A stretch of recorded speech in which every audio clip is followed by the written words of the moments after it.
اور اسی طرح کی دیگر کدورتوں سے پاک کر دے۔ تو اس لیے آقا اسلام نے دو طریقے بتا دیے کہ کبھی کسی کو دیتا ہوں، ادھر نہیں دیتا، مت اس پر طبیعت میں رنج اور ملال لایا کرو، پریشان نہ ہوا کرو، تمہیں نہیں معلوم کسی کو جو دے رہا ہوں ان کو دے کر ان کے ایمان کو بچا رہا ہوں، اور کبھی کسی کو نہیں دیتا اس کو نہ دے کر اس کے ایمان کو بچا رہا ہوں۔ یہ سبق آپ کے لیے نقطہ تربیت کہ اگر آپ میں سے کسی کو کم ملا، کسی کو زیادہ ملا، تو جب کم ملے تو یہ سمجھیں کہ رب کائنات نے میری بہتری اس میں جانی ہے کہ مجھے کم دے، شاید میرا ظرف ایسا تھا مجھے زیادہ مل جاتا تو میں بھٹک جاتا۔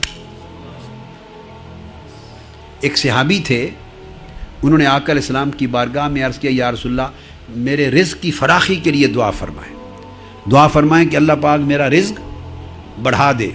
ان کے پاس بکریاں تھیں، ریوڑ تھا، بکریوں کا کام کر، 2-4 بکریاں تھیں، ان کا دودھ وغیرہ لکڑیاں چن کے لے آتے، دودھ کا کام تھا۔ آپ نے دعا فرما دی باری تعالیٰ اس کا رزق بڑھا دے۔ رزق بکریاں تھا ان کا، بڑھ گیا۔ جب بکریاں رزق بڑھ گیا، حضور علیہ الصلوۃ والسلام کی دعا ہو گئی تو بکریاں اتنی بڑی کہ ان کو ایک الگ گھر لینا پڑا تھوڑے فاصلے پر۔ مدینہ پاک چھوٹا سا تو شہر ہے، وہ چھوٹے چھوٹے گھر تھے، اب اس گھر میں 10 15 20 بکریاں تو نہیں رہ سکتی، تو اب بکریاں جب زیادہ ہو گئیں تو فاصلے پر شہر سے باہر ایک گھر لینا پڑا۔ جب شہر سے باہر گھر لینا پڑا، بکریاں ہیں تو چوروں سے بچانے کے لیے دیکھ بھال بھی کرنی پڑی۔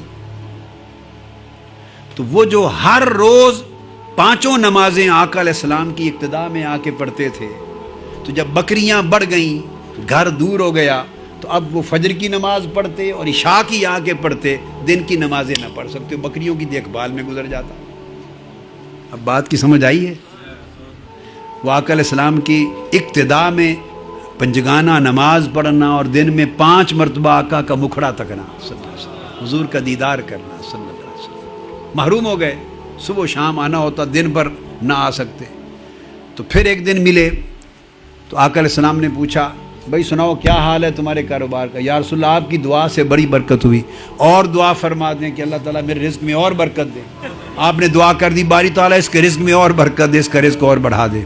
وہ بکریاں اور بڑھ گئیں اور سینکڑوں میں ہو گئیں، اور اس گھر میں گنجائش نہ رہی، پھر اور باہر جا کے اس بکریوں کے ریوڑ کے لیے ایک حویلی لی، اب اس کی دیکھ بھال کرتے۔ اب وہاں چونکہ باہر جنگل میں تھی وہ جگہ، اب آ ہی نہیں سکتے تھے، وہیں رہائش رکھ لی۔ اب جمعہ کی نماز پڑھنے آتے اور 5 نمازیں گئیں، آقا کی اقتداء میں وہیں پڑھ لیتے تھے۔ پھر دعا کرائی آقا اور رزق بڑا ہو گیا الحمدللہ، اور دعا فرما دیں۔ آقا علیہ السلام نے اور دعا فرما دی، اور بڑھ گئیں اور دور چلے گئے۔ زکوٰۃ کا وقت آ گیا تو عامل کو بھیجا زکوٰۃ کے لیے ان کے پاس۔ انہوں نے اب بکریاں گنی اور دیکھا کہ 40 بکریوں پر ایک بکری نکلتی ہے، بکریاں بہت زیادہ تھیں۔ تو جب زکوٰۃ کا شمار کیا تو وہ کافی بکریاں بن گئیں۔ اب دل جو ہے وہ سکڑ گیا، دل میں وہ ہمت نہ ہوئی کہ اتنی بکریاں نکال دوں، اتنے پیسے دے دوں، یہ کر دوں، مال زکوٰۃ۔ تو کچھ دیے اور کہا کہ یہ اتنا لے جائیں، باقی میں کچھ عرصے کے بعد پھر اور بقایا حصہ زکوٰۃ کا جو رہتا ہے وہ بھی دے دوں گا۔ تو وہ لے کر عامل آیا، آقا علیہ السلام کی بارگاہ میں پیش کیا۔ آقا علیہ السلام نے جب وہ سارا قصہ سنا تو فرمایا عامل کو واپس جاؤ، اس کو لوٹا دو، کہو تمہارے اس مال زکوٰۃ کی بھی ضرورت نہیں ہے۔ تو کسی کو مال کی زیادتی نقصان دے جاتی ہے، کسی کو مال کی بولیے کمی نقصان دے جاتی ہے، کسی کو بڑی صحت اور توانائی نقصان دے جاتی ہے، آدمی متکبر ہو جاتا ہے، رعونت پذیر ہو جاتا ہے، اور غریبوں کمزوروں کو مارتا پیٹتا ہے، جابر ہو جاتا ہے۔